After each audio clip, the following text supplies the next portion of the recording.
النسخه الاولى من مدينه الشاون الى مدينه تطوان 63 كيلومتر، وهذه النسخه الثانيه ان شاء الله من مدينه تطوان حنانه البيضاء الى مدينه طنجه 60 كيلومتر. هذه الوجوه اللي كتشوفوها هنايا ماشي يعني جديده في الميدان ديال الرياضه، وانما عندها يعني تجارب عديده ومتعدده، سواء في القمام او سواء المشي على الطريق او سواء المشي في المسافات الطويله. لهذا اخترنا هذه النخبه من مدينه العرائش، مدينه تطوان، مدينه شفشاون، مدينه طنجه، مدينه المدياق والفنيدق، ومدينه مارتين.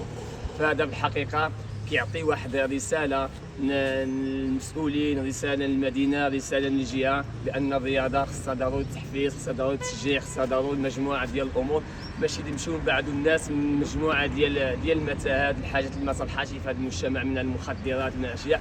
فهذه هي في الحقيقه هذه المحطه هي محطه رائعه، محطه تكسب بماء من ذهب، محطه فيها واحد البصمات عديده ما يمكنناش يعني نوصفوها او الا كل واحد ماشي يحس بها من الداخل ديالو.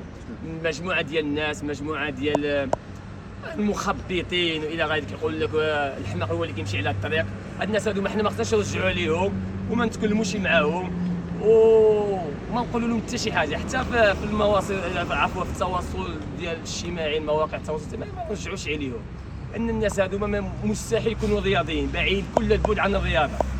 حنا كنعرفوا الرياضه هي التشجيع، الرياضه هي التحفيز، هي اتفاق الاخر، اما ماشي العقاب على الاخر وعلى الجمعيه ولا فلان. هذا خارج التحدي ديال مارتين الى مدينه المدياق، عفوا فنيدق.